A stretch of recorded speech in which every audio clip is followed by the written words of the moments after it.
কে আমি কে তুমি কে আমি কে রাজাকার রাজাকার পেয়েছিলাম অধিকার হয়ে গেলাম রাজাকার। সংগ্রামী উপস্থিতি, এই স্লোগান যখন ঢাকা বিশ্ববিদ্যালয়ে উঠছিল বৈষম্যহীন একটি বাংলাদেশে, সংগ্রামী উপস্থিতি, যে স্বপ্ন নিয়ে এদেশের ছাত্র জনতা সংগ্রাম করেছিল, তৃতীয় স্বাধীনতা অর্জন করেছিল, সেই স্বাধীনতার স্বপ্ন আর বাস্তবায়ন হচ্ছে না। আমরা সেই স্বাধীনতাকে নিয়ে আজকে দুশ্চিন্তার মধ্যে আছি।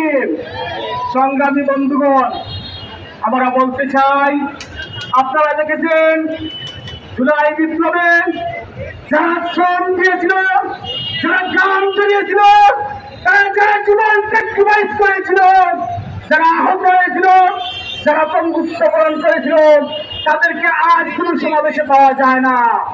সংগ্রামী উপস্থিতি, মধ্যখান থেকে এই জুলাইয়ের ক্রেডিট দিয়ে তালবাহানা চলছে। বাংলাদেশ ইসলামী ছাত্র শিবির এই দেশে থাকবে, বেশিরভাগ জন্মদিনে এটা ভুলেও শব্দ দেখবেন না।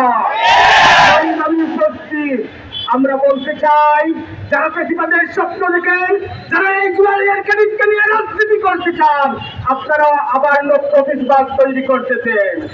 সংগ্রামী উপস্থিতি, এদেশের ছাত্র সমাজ তা করতে দেবে না।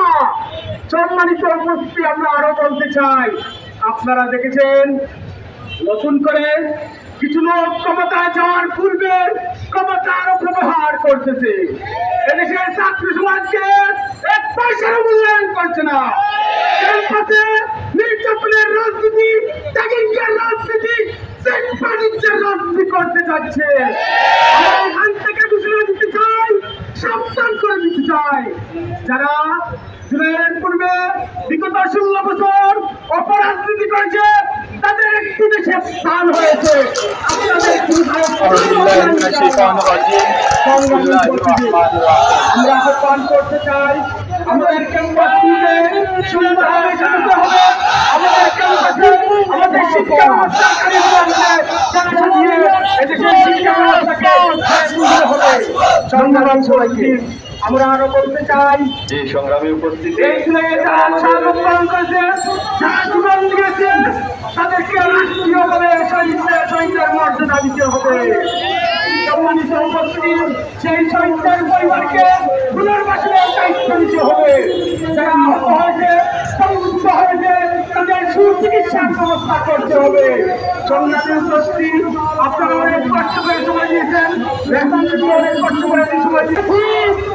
এই বিজয় বিভিন্ন স্টেক হোল্ডার যারা ছিল, তারা ভুলের হাত পরিবর্তে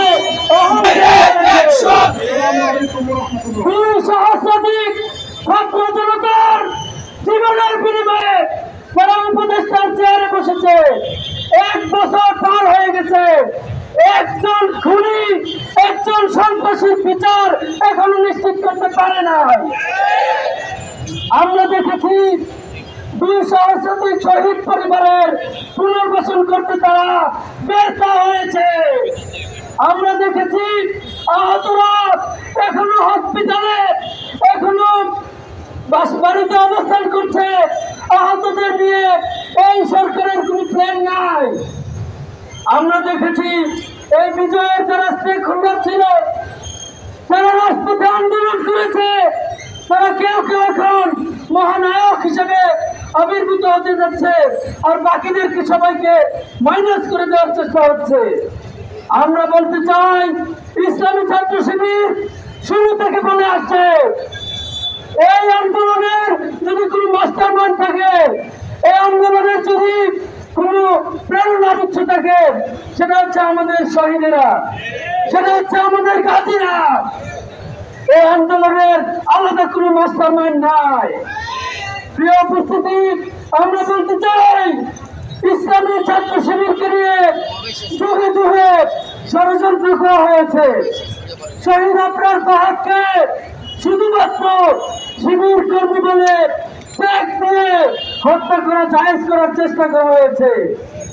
কিন্তু যারা শিবিরকে নিশ্চিহ্ন করার চেষ্টা করেছে, তারাই এই বাংলাদেশ থেকে নিষিদ্ধ হয়ে গেছে। 2024 সালের 1 আগস্ট এই বাংলাদেশ থেকে ইসলামী ছাত্র শিবিরকে নিষিদ্ধ করা হয়েছিল। আপনারা দেখেছেন 36 জুলাই 5 আগস্ট তারাই নিষিদ্ধ হয়ে এই বাংলাদেশ থেকে বিতাড়িত হয়ে গেছে। আমরা বলতে চাই, আল্লাহ রাব্বুল আলামিন বলেছেন, ইউরিদুনা লিইউতফিউ নূরাল্লাহ আল্লাহু মুতিম্মু নূরিহি ওয়ালাউ কারিহাল কাফিরুন। যারা মুখের ফু দিয়ে আল্লাহর দ্বীনকে নিভিয়ে দিতে চায়, আল্লাহ বলছেন তাদের এই চক্রান্ত কোনদিন সফল হবে না।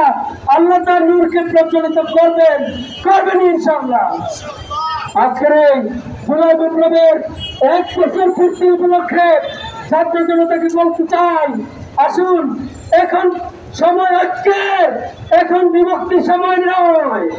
আমাদের ঐক্যবদ্ধভাবে যদি আমরা আবারও নতুন বাংলাদেশ বিনির্মাণে ব্যর্থ হই, আবারও ষড়যন্ত্রকারীরা, আমাদের পার্শ্ববর্তী ভারতের দালালেরা আবারও এই দেশকে নিয়ে নতুন করে চক্রান্ত করবে, সেই চক্রান্তকে রুখে দিতে ছাত্র জনতাকে ঐক্যবদ্ধভাবে ভূমিকা রাখতে হবে।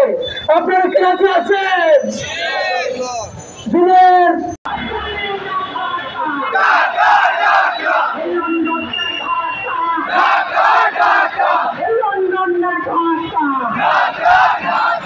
কথায় কথায় বাংলা খান, বাংলা কিশোর বংশধর, কথায় কথায় বাংলা খান, বাংলা কিশোর বংশধর, দিয়েছি তো রক্ত